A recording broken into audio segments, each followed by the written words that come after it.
And we are back. This is NHL 18 Franchise Mode Calgary Flames, episode number 34. Welcome to our Franchise Mode here at the Calgary Flames as we are set to kick off the 2020 Stanley Cup playoffs. And what better opponent to have in the Stanley Cup playoffs in round one? And then, of course, our provincial rivals from up north, the Edmonton Oilers. So this is exciting. We actually finished off the regular season with a mini two-game series against the Edmonton Oilers, in which we split the series going 1-1. We obviously there, as you can see, won the first one 6-4. They beat us there in the second game of the back-to-back games to close out the regular season 3-1. And now we get to face them up to 7 more times here in the span of a month. Look how many games that is against the Oilers. That's just ridiculous. But funny how it works out that we played our final 2 games against the team that we are matching up in the Stanley Cup playoffs against. So, like I said, welcome to the NHL 18 episode 34. Yes, we are set to kick off the 2020 Stanley Cup playoffs, as mentioned, and it should be a good one here against the Oilers. 2 seasons ago, in our first season with the Calgary Flames in 2018, we faced the Edmonton Oilers in the first round of the Stanley Cup playoffs, and we swept them 4-0. I do not believe we are going to sweep them this time, but hey, you never know. So this will be just the second meeting in, I forget what it was, like a span of like 30 years that these two franchises will meet in the playoffs. So this will be just the second time since obviously that 2018 matchup that we will face the Oilers. So there hasn't been a lot of history recently between the Battle of Alberta in the playoffs, other than 2 seasons ago where the Flames swept the Oilers. So this should be fun to, of course, meet up against the Oilers once again. So before we kick that off here, let's quickly take a look at how the season finished. Obviously I've simmed ahead here, so we can't see the standings. I just want to take a quick look here at the regular season. I know we kind of looked at it in the end of the last episode, but hey, let's look at it one more quick time here. So we did finish with 99 points. That was, unfortunately, it was our worst amount of points that we've collected in our 3 seasons, just by a bit. I think we finished with 101 our first year, and I think 104 last season. So we finished with 99. So we were just 2 points back, really 1 win away. We did hit the 46 win plateau. We failed to hit the 50 win plateau by 4. So 46, 29, and 7 was our record. Obviously, we had another up and down, inconsistent year, where we had a really stellar month, and then a bad month, and then a really good month, and then a really, really bad month in, I think it was February, and then a really good month in March, capped off by an 11-game win streak, or something crazy like that in the last episode. So it was a really up and down season for the Calgary Flames, but of course, that's the inconsistency. Don't know how to fix it. We've tried our best throughout our 3 seasons to try and fix that, but that's just I don't know. I really don't know. At the end of the day, as long as I guess we're making the playoffs and competing for the Stanley Cup, that's the goal at the end of the day. So one last look here at the standings here in our division. As you can see, Vancouver topped us. Edmonton, Arizona goes to the playoffs as well. Looking at the entire West, we did finish second in our conference as well. So the Pacific Division was by far the stronger division. With 3 of the top 4 teams being from the Pacific. St. Louis was the top team that clinched the Central with 99 points as well. So actually they tied us. So I shouldn't say we were better than Pacific. I guess we tied with St. Louis, really. In terms of tiebreakers, we had more wins. They had 43, we had 46, so that's probably where second in our conference comes. So not bad to be a top, one of the top 2 teams in your conference. You can see there the teams in the playoffs: St. Louis, Edmonton, Winnipeg, Nashville, Minnesota, Arizona, under us in Vancouver. The teams that miss: Colorado misses just by a couple wins. They tie Arizona for the final points with 90 for the playoffs, but they fail to collect 2 more wins to tie the the Coyotes for probably which would have been the tiebreaker, which would have been row wins, as they are 34-35, so they just lost the tiebreaker, really, when it comes down to that. Anaheim misses, San Jose misses, LA misses, all 3 California teams from our division. Chicago, Dallas, as well as Vegas misses, so a lot of teams there in the West that didn't make it. Quick look at the East: Tampa, Philly, New York, Washington, Columbus, Carolina, Florida, and Buffalo. Those are the teams going to the Stanley Cup playoffs from the East. A look at the bottom teams that didn't make it there, and then again, when we look quickly at the entire NHL, there we are. 6th overall in the NHL is what we finished with. Not too bad for the Calgary Flames. Again, we were a top 6 team once again. So anytime you're in the top 10 for consistently, and I think we've been in the top 10 now for 3 seasons consistently, that's pretty good. Like I said, really, we were only 2 points away from being ahead of Washington, another 2 from being where New York is. So, I mean, we weren't far back. The top team was Tampa Bay, that won the President's Trophy with 109. They had 10 more points than we do. So really 10 points. That wasn't too far back of the tops in the NHL. So not a bad season for the Calgary Flames overall. You have to like what you're seeing there. Like I said, the inconsistency, can't do too much about it. Quickly, before we exit out of the screen so we don't have to come back into it, let's just take a quick look at goals for, goals against, power play, and penalty kill, and where we and the Oilers finished as we are scouting out the Oilers. So let's quickly take a look at goals for. So when it comes to goals for, we were the second best team. Actually, we were the best team, tied with Tampa Bay. So surprise, the 2 teams that went to the Stanley Cup Finals last year in Tampa and Calgary are the 2 highest scoring offensive teams. So there should be no surprise there. Both teams are really strongly built around their offense. We know, obviously, Tampa from last year's finals, who we lost the cup to. We know our team is very strong offensively. So 247 we are the top team along with Tampa in terms of goals for. When it comes to Edmonton, there they are. They're what, 1, 2, 3, 4, 5. So because we were tied for first, they're 6 down, but they're actually 5th. And actually they're tied with New York. So now they're actually 4th. So it's 234. So they were a top 5 team at the end of the day when it came to goals for, but we were the top team along with Tampa Bay. So this is going to be a high offensive scoring series, is what those numbers suggest. Let's take a look quickly at goals against. This is worst. This is the best here. So there we were. We had the 4th best goals against at 203. We only let in 203, averaging 2.48 goals, 248 goals against per game. When we look at the Edmonton Oilers, where are they here? Going down here. There they are. They're in the bottom half. So taking a look here. So taking a look at where the Edmonton Oilers finished, then they are obviously here in the bottom half, or they're about halfway mark, I guess. So they're Winnipeg there. So yeah, they are about middle of the pack. So I would say around 15th, 16th in terms of goals against. So that's where we have them beat. Again, this is the top of the list here. We are 4th in terms of goals against at 203. They are middle of the pack. So they're about middle of the NHL there. They're approximately 15th in terms of goals against, averaging 262. So we have them beat. Both teams are high-scoring teams, but we do have them beat in terms of goals against. We are the better team in terms of not letting in as many goals. So hopefully, if we can just outscore them in this series, I think that's how we're going to win. So let's take a look at the power plays, how they operated. We did have the best power play in the NHL this season, operating at 23.2%. So that's really damn good. That's a pretty good power play. Anytime you're over 20 is really good. Edmonton, where is Edmonton? They are, again, about middle of the pack. This time they're probably about 14th, 13th in the league, operating at 19.7. So probably around average is what the Oilers are. But again, we have the best power play at 23.2 there. So we do have a stronger power play. They are average in that category. Let's quickly take a look at the PK.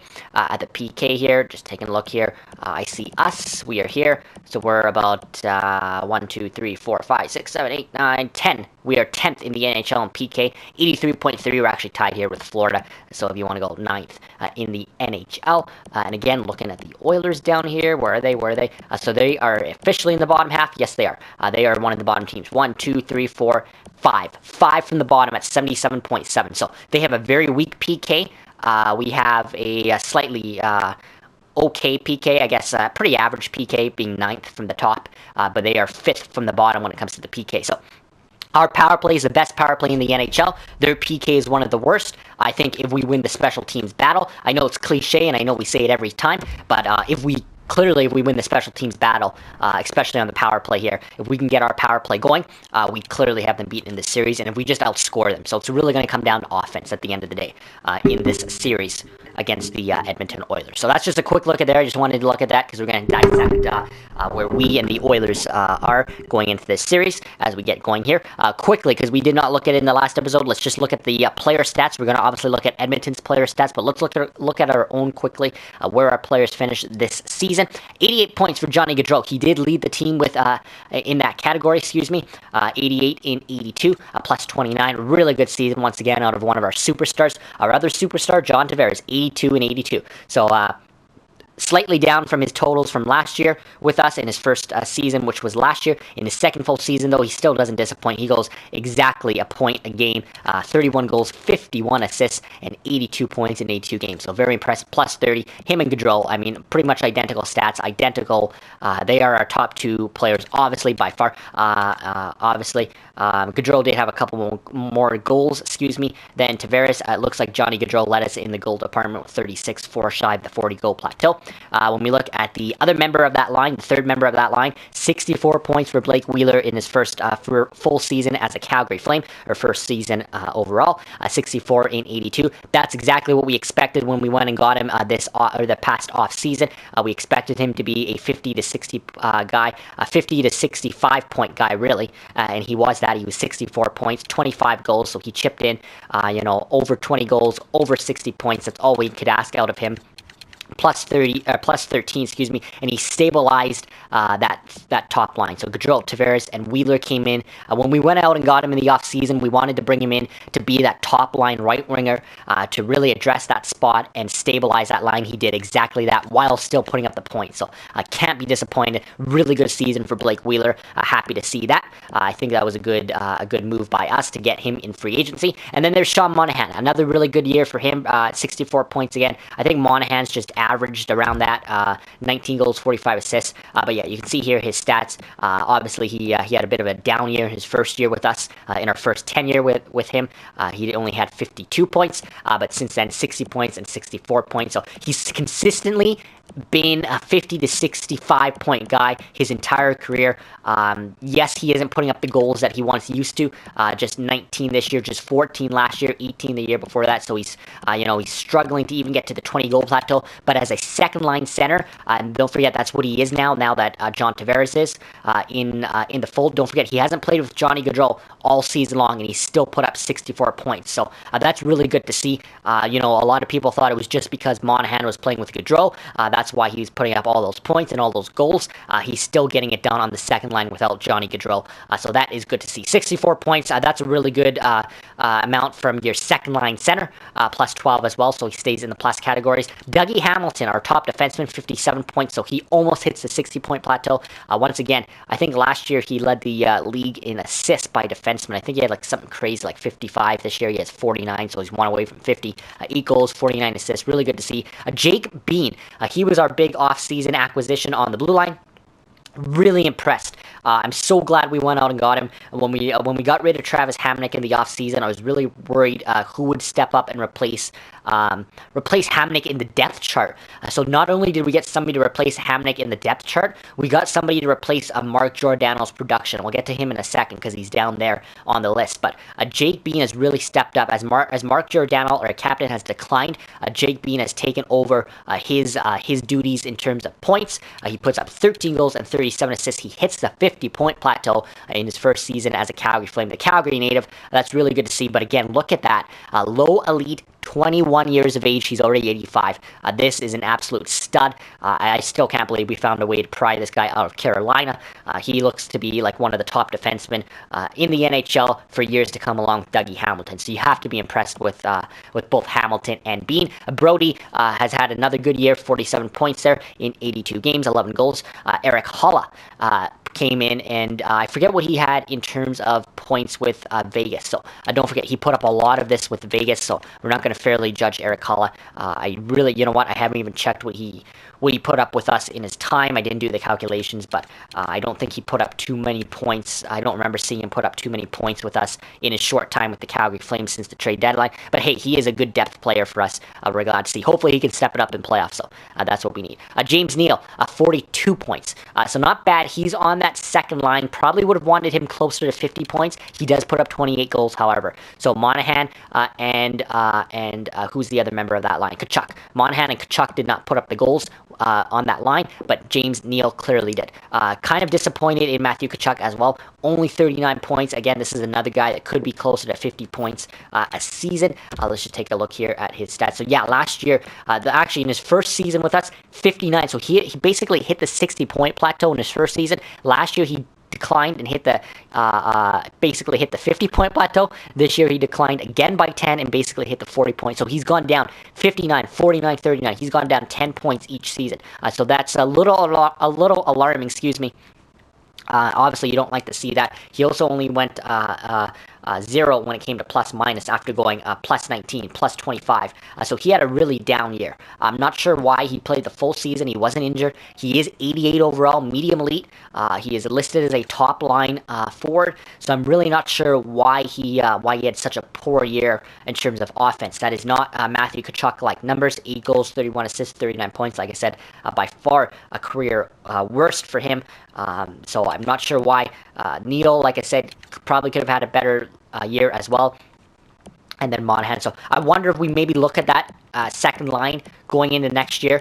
Don't forget, we probably do need to find a way to free up cap space. You're not going to get rid of Monahan or Tkachuk, but I wonder if James Neal, $6 million for the next 3 more seasons, or really the next 2 more seasons. I wonder if we find a way to maybe move on from him. But we'll look at that in the offseason. Just because he wasn't getting as... 42 points is still really good. Don't get me wrong. 28 goals and 42 points as a second line forward. But you just would have liked to see a little bit more. So we'll get to that in the offseason. Spencer Fu, he had a really good. Don't forget, he was our rookie this season. Came in, wasn't even supposed to make the team. Wasn't even supposed to make it out of training camp. We just threw him in training camp preseason to give him a shot. He made the team. He beat out some other guys to make the team, and then he locked himself a full spot. He played all 82 games for us. Like, we never took him off the lineup because he was just doing really good all season long. He did go down, obviously, in the second half of the season in terms of production and in terms of plus minus, because at one point he was high in the pluses. He did finish as just 0, so he did struggle a little bit in the second half. That third line looks like it did a little bit. Mark Jankowski spent most of the season on that third line. Eric Holla came in at the trade line and took over. But again, a really good start to his NHL career. 13 goals, 31 assists. Not bad for a third liner, as well as Tyler Ennis. We just signed this guy randomly last offseason, looking to just fill some spots on the bottom 6. We just looked for bodies that could fill spots there. We picked up Tyler Ennis. Pretty good year on the third line as well with Spencer Fu, 26 points. There's Mark Jankowski. I'll get to him first. He only had 20 points on that third line. We did bump him down to the fourth line in the at the trade deadline. He has hit 79, but at 25 years of age, I was hoping he'd be a lot closer to 84, 85. I think he might still be able to get into the 80s, but don't forget, he's probably going to plateau at 26. His medium top 6 potential will probably go exact, and he will probably be exactly a 79 unless he goes up. So I was kind of disappointed. I was hoping, we really grow Jankowski. I was really hoping he would break out for us. Just doesn't look like he will be the player we thought he would be, but right now he's a stable fourth line center at 25 years of age. So here's Mark Giordano. I want to get to him quickly. Again, I'm going to try and go through this as quick as I can because I'm taking up way too much time now. But 23 points in 82 games. Obviously, by far, probably one of his worst years in a long, long time. Let's take a look at that. In fact, points. Yeah, points. 23. He only had 22 last year, so that was a pretty bad year. But you can see he's obviously gone downhill a lot. He is our captain. He is, our leader, one of our top pairing defensemen. He did finish in the pluses, so that's good to see. But you can see 83 overall. He's going downhill. He is 36 years of age. So, you got to expect this. When those guys get to about 35 and up, they're going to significantly decline. And we've seen that the last 2 seasons, Mark Giordano has significantly declined. So that's to be expected. But the problem here is when we look at, again, this will come to the offseason, 2 more seasons on his contract at 6.7. He's one of the highest paid players on our team. And he is making that for the next 2 seasons. So that means he'll be about 38, 39 that we're paying him till. We got to answer that in the offseason. That will be an offseason question if we maybe make a huge decision to move on from our captain. But that would be huge. It's just we could really free up cap space by getting rid of his almost $7 million a season. And he's right now at 83. He's probably at best a top 6 defenseman. Probably he's better fit on the third pairing now going into next season. This season he's still on our top pairing, Dougie Hamilton, but going into next season, that's a lot of questions to be answered. Let's just finish up here with the bottom guys here. Andrew Mangiapane, a little bit disappointed in him again. I really thought this would be the year that he would break out at 24 years of age. Really had a good year for us last year. Really was probably our best player in the AHL for so many years. Looked like he was going to be a future superstar. Along with Jankowski, he just really has disappointed. Minus 13, horrible year for him at 17 points. Pretty much on the fourth line all season long. Foligno there, minus 8. In 10 games. He played mostly in Stockton, though I think Derek Roy as well only played 15 games. Lee Stepniak, 27 games. Don't forget we got rid of Christopher Stieg at the trade deadline, so Stepniak saw an increased row, went minus 3. Cedric Parquet had a horrible year at minus 14. After a really good year last year for us as a fourth line center, we had to take Parquet out because he was just having a horrible year. Only 5 points and minus 14. Oliver Chillington only played 29 games for us. Didn't fare well over that minus 3. Don't forget we lost Rasmus Anderson at the trade deadline as well. He played 52 games for us. He was better slightly than Chillington. Slater Cuckoo in there as well. So really when it came to our fourth line and our third pairing, they really struggled. Really from Andrew Mangiapane and Mark Jankowski and down, all these guys really struggled. It was not a good year for any of our fourth liners. There's Brooks Orpik, who we brought in at the trade deadline as well. Not a good year, by the way, for our fourth liners and our bottom three pairing. But that's good. It's not our top guys. Those are the guys that see the least amount of time. We can, again, address that in the offseason. Let's take a quick look at goaltending. John Gibson played 75 freaking games for us this season. That is a lot of games for Gibson to play, but he did have an incredible year for us, going 43, 26, and 5, 9.22 save percentage, 2.24 goals against. That's not bad. Michael Neuwirth, he came in and played 5 games for us because he played 50 with the Anaheim Ducks, so he only played 5 games for us since coming at the trade deadline. Over his entire season, though, 9.21 for him. Anton Khudobin just didn't have a good year for us. 6 games, he just didn't have a good 6 games, and that forced him down to the minors, and that forced Neuwirth in to the lineup. So I tried to go through that as quick as I could. I just really wanted to break down our player stats. But that is what it is. So let's now take a look at the Edmonton Oilers, the opponent that we are facing. This should give us a really good indication of what we're facing here. We'll look at their stats, and then we'll look at their lineups. And then let's see if we can get in the simming here. Obviously, we're going to get in the simming, but I don't want this episode to go on too long. So Connor McDavid leads them by no surprise, 96 points, 82 games. He probably won another Art Ross with that. Obviously, almost hit the 50 goal plateau as well.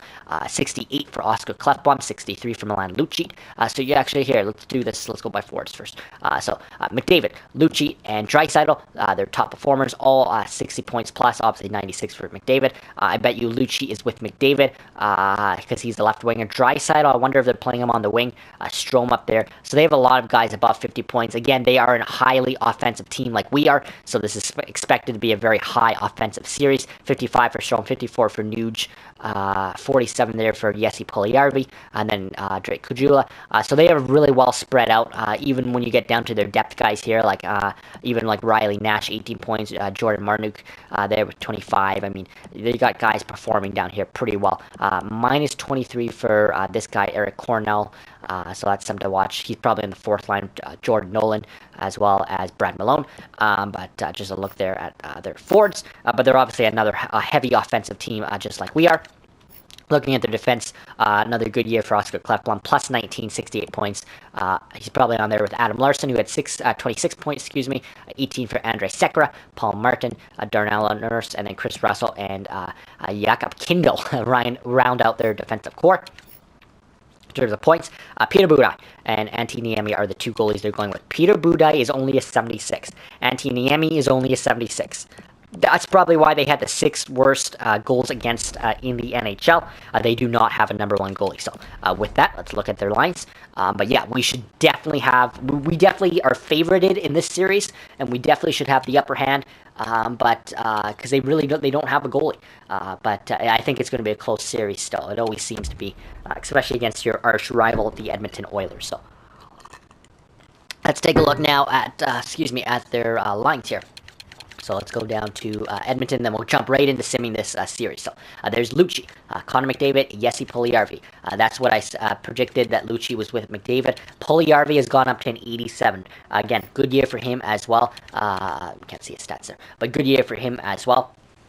So he's playing with McDavid. They have a pretty elite top line. I mean, we have an elite top line too, but they have a pretty elite top line as well. 85, 95, and then 87. When you look at their second line, 84, 89 in Leon Draisaitl. Really good second line as well. 84, that's a solid second line. It's probably as good as our second line. So our top two lines are probably equivalent. They are very top heavy, but then just like us, they are top heavy. They don't really have a bottom six. 78, and 78 across the board for the third line there, and then 75. So yeah, I think we have slightly better depth now that we added Erik Haula, but just by a little bit. I mean, Erik Haula is an 82. We got a cut. I think we got Mangiapane, who's a 79. But we really, like, just by a bit, we have a slightly better bottom six than them. But I think both teams struggled when it came to the bottom six. But both teams have a very top-heavy top six. So right now they are projecting to look exactly like we are. This looks very crazy. It's like looking in a mirror. Top pairing, as mentioned, Larson and Klefbom, two guys in the high 80s. Dougie Hamilton for us is in the high 80s, but like I said, Giordano has gone down. They don't have a very solid second pairing though. Both guys at 82. That's about it. Yeah, that'd be a really good third pairing, but that's not a good second pairing for a contending team, and then a couple guys at 79 there, so they have a decent average third pairing there. So we probably have them beat in defensive depth down here with Jake Bean and TJ Brody in the top four. Looking at goaltending, that's where we have the beat, as I mentioned. Peter Budaj, Antti Niemi. They could really roll with either one of these guys. They're both 76, 37, 36. They're both old. Like, they really just don't have a goalie at all. Don't forget, they lost Cam Talbot to free agency last year. We were going to go after Cam Talbot. Instead, we decided to go after John Gibson, but we could have went after Cam Talbot as well. So, you know what? Let's jump right into this series. It looks like a fun series. I'm excited. It's going to be a high offensive series for sure, but I do think we have the upper hand, but you don't want to get too confident here. They have a really lethal top six that's going to come at our top six. So pretty much identical lineups. We do have them beat slightly in depth and obviously strongly in goaltending. So let's jump right in. Let's get right into game one here of the Stanley Cup playoffs against the Edmonton Oilers.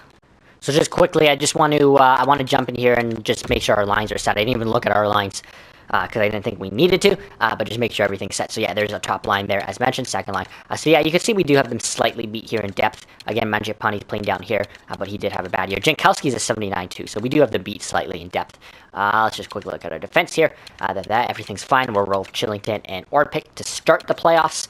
Slater, like I said, Slater Cuckoo just had an average year. But yeah, this is what I wanted to make sure. Make sure that John Gibson is in goal. You know what? I wonder if I even fixed the special team, so I didn't. So very quickly here, who are we missing on our power play? Because Hollis shouldn't be there. Wheeler, I think, is because he was injured. We had a couple of injuries there, so we had to fix that. So yeah, we got. Does that look good? It was James Neal. We had Wheeler in there, so we gotta go back to right wing here. Just that we want our top offensive guys on the power play. So again, Wheeler can center, doesn't matter. We're going to start the power play like that. Four-man power play looks fine. Penalty kill looks fine. I think we put Hamilton back in all those positions. We just want our top guys, obviously, in every situation. 4-on-4. We got to put Wheeler back in here. Changing current line, or Neil again. I keep thinking they're the same guy. Right wing. James, the real deal. Neil back in, or pick Chillington. 3-on-3 doesn't matter. Extra attacker. Shootout doesn't matter because there is none in the playoffs. Goaltending, as mentioned, John Gibson. So here we go. We are set. Gibson has the net back after playing 75 games for us this season. The net is once again his. We are healthy.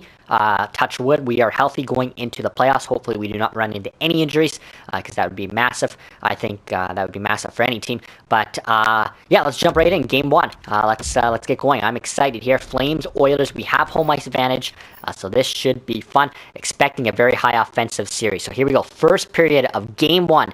at the Dome, Flames Oilers. And it is an offensive series. They go out and score 3 in that opening period. We get the first goal by Jake Bean, but then they go out and score 3 straight. So not the start we're looking for from Lucci, McDavid, and Drake Caggiula, Not a good start for the Calgary Flames. 3 goals on 12 shots for John Gibson. That's not good.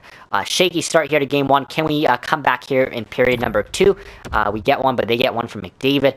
We got to find a way to shut down Connor McDavid. That's going to be huge. Spencer Fu, the rookie, he gets his first ever NHL playoff goal. We have to fight back here, Calgary. We can't go down 0-1 already. Third period. Do we have 2 more goals at least to force overtime in the third? We do, but they have 1 more by Draisaitl. Oh my God. So they beat us final 5-4. It is going to be an offensive series. Eric Holla from the 4th or 3rd line chipping in with his first possible goals at Calgary Flame, and it comes at a big time. John Tavares gets his first of the series. Come on, they had Peter Budaj in net, and we only got 4 goals, and they got 5. So I'm not sure what happened there, because we were one of the better defensive teams. They were one of the worst in terms of goals against, and we have one of the better goalies in the league, and they have one of the worst starting goalies probably in the league. So I'm not sure what happened in this game at all, but that's not good for us. So anybody in the mind is just a couple guys on that second line. So I'm not sure where we went wrong here. Just not a good start to the playoffs for John Gibson. 8-5-3. So that's not good. Let's hope we can turn around here in game 2. Obviously, we have to get the split going back up to Edmonton. So let's just hope that was a minor setback to start the playoffs. But we cannot afford to go down 2-0 going back to. You can't underestimate this team. We might have them beat. We might be the favorited team, but they are just as good as we are. They finished just a point back of us in the regular season in the standings. Despite only having the goalie that they have, we got to find a way here to come back here in this game. So game 2, this is a must-win for the Calgary Flames already. A game 2 from the Dome, first period. There we go. We get one. They get one. Wheeler, Marnik. Second period. Come on, Flames. Oh my God, Connor McDavid. Second straight game. We have to fight back here. Come on, Flames. Third period. Oh my God. You gotta be kidding me. So Cassian, Neal, Puljujärvi, Nuge. We have gone down 0-2, and we are in a massive hole here to start off the playoffs. And this could be a very, very short Stanley Cup playoffs for the Calgary Flames if we don't find answers here. This could be a bad. Oh. How do we go down 2-0 to the Oilers? 5-2. Oh my God. 5 goals on 34 shots. That is not good for. I wonder if we already look at yanking John Gibson, because this is not good. Plus minuses again. We'll have to make changes on that 4th line and that bottom pairing. 8-7. Oh, that's 2 straight games where Gibson's below 900, and by quite a bit too. Yeah, we're gonna have to make changes going into game 3 here. I mean, you want to roll with John Gibson because he's your number 1 goalie, but my God, maybe it's a good thing we went on and got Michael Northworth. Could he save our season? How do we go down 2-0? This is horrible. So not good. Let's try switching some things up here. Let's give Mangiapane up there. We'll put Ennis down there. Let's bring out Lee Stepniak. Let's bring in Cedric Parquet. Fine. We got to make changes here.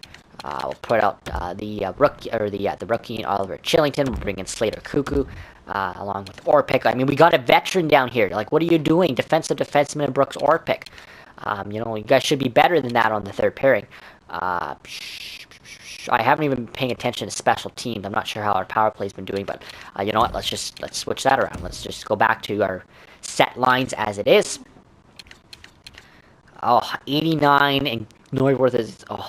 Is it too early? We're down 2-0. Do we wait till we go down 3-0? Hopefully not. How short is the leash right now on Gibson? He had such a good season. Does he have a bounce back in game 3? Can we even take the risk of possibly going down 0-3 in this series? That would just be. We can't go down 0-3. But is Michael Neuwirth going to be the option to get us back in this series? The problem is this is a huge gamble right here. This is a massive gamble. Do you go with Neuwirth or do you go with Gibson? If we lose the game, then it was the wrong choice. If we win the game, it was the right choice. This is a huge gamble right now. I really don't know what to do. Gibson took the Tampa Bay Lightning to the Stanley Cup championship last season. Do we stay with him? Neuwirth is a veteran. He's got a lot more experience than Gibson, but not nearly as good in terms of rating. Did play 50 games for the Ducks. This is a massive gamble. I'm really torn right now. I don't know what to do. We just can't afford another bad game from Gibson. You know what? I'm going to trust John Gibson one more game. This is it. His entire fate could decide on this game. Like, he has 2 bad games in game 1 and 2, but do we trust maybe he can bounce back in game 3? Like, I hope so, because we can't go down 0-3. We have to go into Edmonton and win both of those games. We have to. I did not expect this to start off with. Like, we are the better offensive team. They put up 10 goals against us in 2 games. We only put up 6. I mean, look at it how you will. They are outplaying us, outscoring us in the first 2 games, and we have the better team. Statistically and on paper. This makes absolutely no sense, EA Sports. Like, your game is fucking garbage. Like, Jesus Christ. It makes no sense. I mean, we have a goalie that's practically 90 overall. He's 89. They have a goalie that's like fucking 77. For fuck's sakes. Like, I don't know. I'm going to leave Gibson in net. I'm going to trust our reigning Stanley Cup champion, Conn Smythe winning goalie from Tampa Bay last season. But this is horrible. We are an 0-2 hole. There's a bunch of other teams in holes right now, but this is just horrible. We have to win this game. All right, here we go. Game 3, absolute must win. Absolute must win. Biggest game of Calgary Flames in a long time. Here we go. First period Flames. Oh, there it is. Lucci again. We got to pull Gibson here. I can't even do that from here. I can intervene, but I don't want to play the rest of the game out. Shit. Let's just roll with it. Okay. Second period. There we go. There we fucking go. Hello, offense. Where have you fucking been? 5-2. That's huge. Hamilton, Johnny, Mark Jankowski, Fu, and Sean. Oh my God. Okay, hang on in the third period. For the love of God, hang on in the third period. They do get one, but we hang on. That is a massive win for the Calgary Flames. I'm still not liking it, but that is, second period offense is huge. So that's what you like to see. Gaudreau and Tavares are 2 superstars, lead the way with 2 points each. Spread out offense, pretty good. That was huge. But it's John Gibson. He goes 8-8-9 again. Oh my God. So he only faced 27 shots, and he lets in 3 goals. That's not good for Gibson's statistics. He's much better than that. We know he can be. He did get us the win, though. I have to continue on with him, but my God, we got to be better than this. But it is back to a 2-1 series, so how about Spencer Fu? 3 points in 3 games. So that is good. We have fought back. We have clawed back in this series. That's good to see. Let's get ourselves to Game 4. We have to win Game 4 now. They say Game 4 is the most important game of any series. I think it's going to be right here. We have to win this game. We cannot afford to go down 3-1. We need to tie this series going back to Calgary. So we had a horrific start to this series, but we have to pick it up here with a W in Game 4. Come on, we've got to start getting the wins here when we need them. This is the biggest game of our lives right now. So here we go. Game frickin' 4. First period, nothing. All right. Shots are pretty even. Second period, oh my God, there's Connor McDavid again. Beats John Gibson. My God, come on, offense. Like, this is now our problem is not goaltending, it's offense. This is not the time for our offense to go cold. Come on, offense. Pull back in the third period. Pull back in the third. Oh my God, we scored 2, but they get 1 from Lucci. Where the fuck has Milan Lucic come from? He's like fucking 40. Why is he putting up? Like, he's probably leading all players in this series with goals. Like, oh, fuck off, Lucci. Okay, so we do get 2 goals, but they get 1 late. I mean, late with like 2:38 to go. Or 2 whatever to go. Okay. 2-2. This is it. Overtime. Next goal will decide this series. If it's Edmonton, I think they have a good chance of winning this series and pulling off a massive upset in round 1. If we get the next goal, I think there's a good chance we claw back in this series. This is it. This next goal literally decides the fate of the Calgary Flames. So, without further ado, overtime. Game 4. And we get it. Oh. Breathe, Calgary. Matthew Tkachuk has decided to show up. We can breathe. The series is once again tied. We are not out of it yet, but it is nice to be back to a 2-2 split and make this a best of 3. So we are starting over. Let's forget the way this series has gone so far, because I've not been... Gibson, much better night, though. Look at that. Much better. 949 save percentage. That is the John Gibson we all know and love. Much better. But we are rolling. We have the momentum now in this series. This is now a best of 3. 3 games remaining. 2 of them we have home ice advantage for. However, we lost both games on home ice. They lost both games on their home ice. It has been a complete road series. We have to find a way. We can't let that trend continue because they would outnumber us in terms of road games. We have home ice advantage. We have to start playing like it. This is why we fought for home ice advantage. We have to win this. We have to win Game 5 here. We have to. Another must-win for the Calgary Flames. We have the momentum. Can we call out? This is a best of 3 now. Forget the first 4 games. Best of 3. Here we go. First period, Calgary Flames. Oh my God. Leon Draisaitl, Darnell Nurse. Okay, second period. There we go. We get one from Andrew Mangiapane. We have to find a way to win this. We can't go down 3-1. Come on, Calgary. We can't go down 3-1. Please tie this up. Get us to overtime at least. Oh my God. Oh, I hate this fucking stupid game. Yessi Puljujärvi, fuck yeah. We are down 3-1. This is not good. Not a good night for Bean and Brody. Oh, not a good night for Johnny. This is like the worst time for our team just to fuck up in every category. 9-3-1 for Gibson. See, now Gibson's playing good. The rest of our team's fucking up. You know, like our offense is just not showing up. 1, 2, they decide to play like shit. I mean, we only scored 1 goal. What happened to our powerful offense? We are now facing elimination. Oh my God. And it's in Edmonton. It's been a complete road series. You know, the way it's been going, we should win this game. But, I mean, this is stupid. This is absolutely stupid. Everything we did this season, everything we built, you know, to return back to the Stanley Cup Finals, and we are possibly going to exit in the first round. I mean, if we don't get fired after this season, it's a good thing we turned that feature off, because we would be fired. Like, as the GM, this would be any team that... Oh. Alright, so I'm not sure what we can do here. We only scored 1 goal. Let's stack it. Let's put Jankowski up there with Holla and Mangiapane. We'll put Cedric Parquet back to center here. Ennis has done absolutely nothing for us in this series. Let's take him out. Let's put Lee Stepniak in. We are facing frickin' elimination here. I'm not going to play with our defense because right now I'll trust the veterans to get the job done. Gibson has been turning it around, playing much better.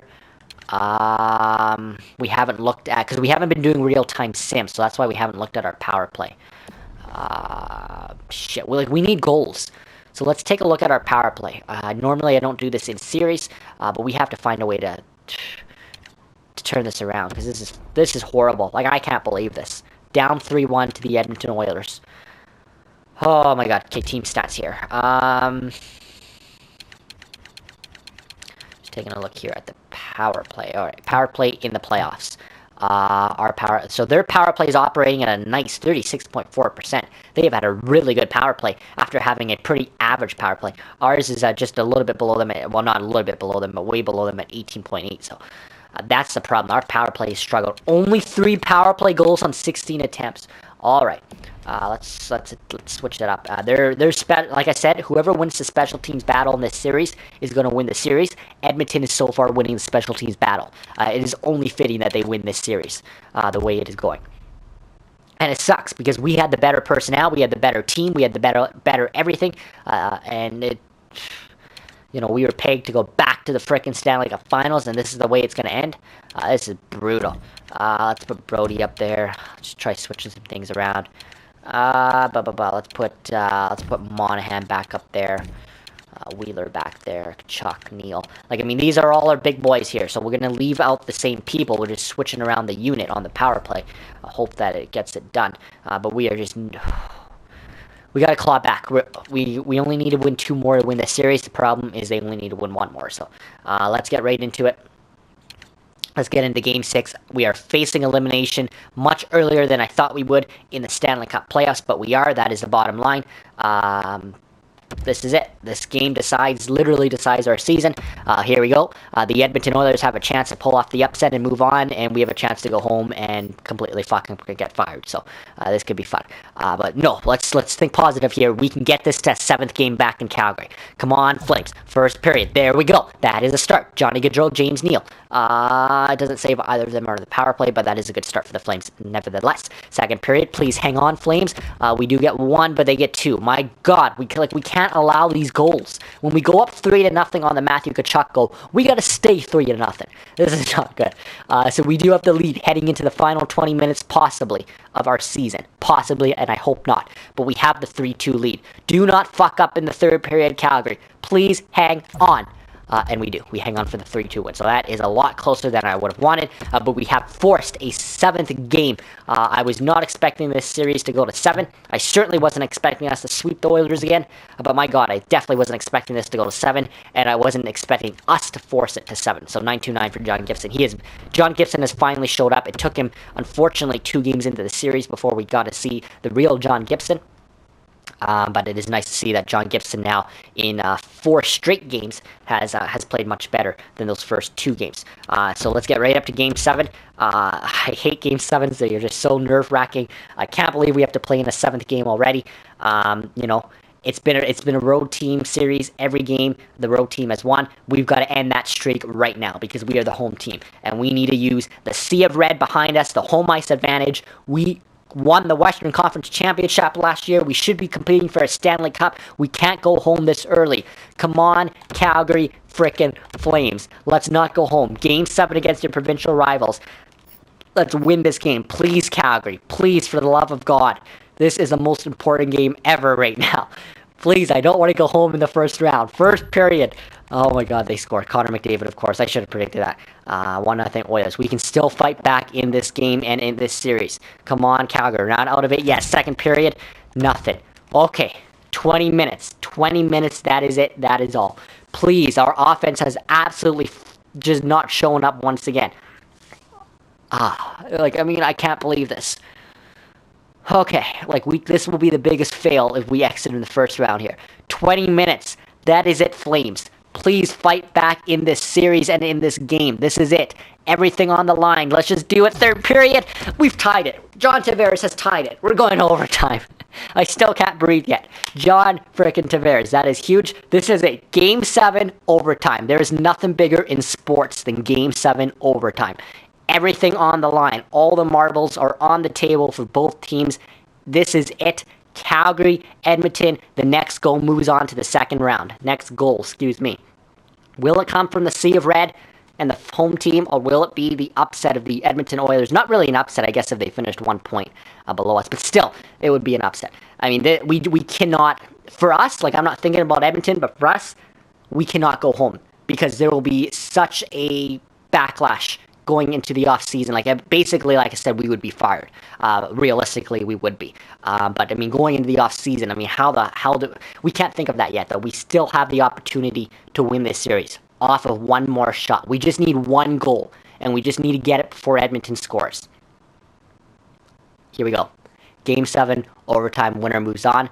Will it be the Calgary Flames, or will it be the Edmonton Oilers? And it is the Calgary Flames. Oh, I can breathe now. John Tavares is second of the game. Thank you, Jesus. This is, wow. We come from behind in the frickin' series, and we are not going home just yet. I don't know what the hell happened, but that was a lot closer than I would have liked it to be.